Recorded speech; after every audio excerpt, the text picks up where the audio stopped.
అందరికీ నమస్కారం అండి. నా పేరు Anureddy, real estate property advisor. ఈరోజు నేను మీకు చూపించబోయే venture JSR group Sun City వారి అతిపెద్ద venture JSR group Sun City Emerald. ఈ వెంచర్ మేము 2013లో 600 రూపీస్ పర్ స్క్వేర్ యార్డ్ లాగా స్టార్ట్ చేసామండి. ఈ రోజుకి కూడా చూడండి మెయింటెనెన్స్ ఎలా ఉందో. ఇది ప్రస్తుతం లైవ్ నేను చేస్తున్నాను మీకు ఈ వీడియో. ఈ మెయింటెనెన్స్ కానీ గ్రీనరీ కానీ ఎంత అద్భుతంగా ఉందో చూడండి. రీసెంట్గానే ఈ వెంచర్లో 40 అడుగుల హనుమాన్ స్టాచ్యూతో పాటు అభయ ఆంజనేయ స్వామి గుడి అనేది నిర్మించడం జరిగిందండి. ఈ ఎంతో అద్భుతమైన ఈ గుడిని దర్శనం చేసుకోవడం వల్ల మనసు ప్రశాంతతే కాకుండా కోరిన కోరికలు కూడా తీరుతాయి అనేది ఇక్కడ ప్రజలు నమ్ముతూ ఉంటారు. అలాగే ఇప్పుడు మనకి క్లీనింగ్ వర్క్స్ అనేది చూడండి, ఈ క్లీనింగ్ వర్క్స్ రెగ్యులర్గా జరుగుతూనే ఉంటాయి.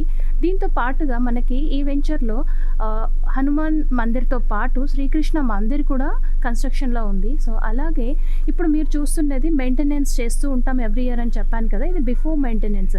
ఎవ్రీ ఇయర్ మనం గడ్డి పెరుగుతూ ఉంటుంది, చెట్లు పెంచుతున్నామని చెప్తూ ఉన్నాము. బట్ మన జేఎస్ఆర్ గ్రూప్ సన్ సిటీలో రెడ్ శాండల్వుడ్ ప్లాంటేషన్ అనేది పెంచి కస్టమర్స్కి ఫ్రీ మెయింటెనెన్స్ అందిస్తూ ఉన్నాము. సో దాంట్లో భాగంగానే మీరు చూసిన ఈ మెయింటెనెన్స్ వర్క్స్. సో ఎంత నీట్గా చేశారు చూడండి. ఎవ్రీ ఇయర్ రెగ్యులర్గా చేస్తూనే ఉంటాము.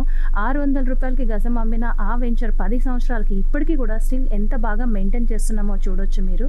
సో ఎవ్రీ ఇయర్ మెయింటైన్ చేస్తూ చెట్లకి ప్రాపర్గా వాటర్ అందేలాగా అన్నీ సెట్ చేసేసి గడ్డి అంతా క్లీన్ చేసేసి నీట్ మెయింటెనెన్స్ చేస్తూ దాని గ్రోత్కి మంచి పర్ఫామ్ అయ్యేలాగా ఈ మెయింటెనెన్స్ వర్క్స్ అనేది కంటిన్యూగా చేస్తూనే ఉన్నామండి. దానివల్ల కస్టమర్స్కి మంచి బెనిఫిట్స్ రావడంతో పాటు అప్రిసియేషన్ వాల్యూ కూడా పెరుగుతుంది. ఆ రోజు వాళ్ళు 600కి ఇన్వెస్ట్ చేసిన వాళ్ళు ఈరోజు ఎంతో హ్యాపీగా ఉన్నారు. సో రెగ్యులర్గా మెయింటెనెన్స్ వర్క్స్ అనేది జరుగుతూనే ఉంటుంది. ఇలాంటి మంచి maintenance life time free maintenance ఇచ్చే ఒక మంచి వెంచర్లో మీరు కూడా మీ ప్లాట్ బుక్ చేసుకోవాలనుకుంటే వెంటనే నా నెంబర్కి కాల్ చేయండి. Thank you. నేను మీ అనురెడ్డి.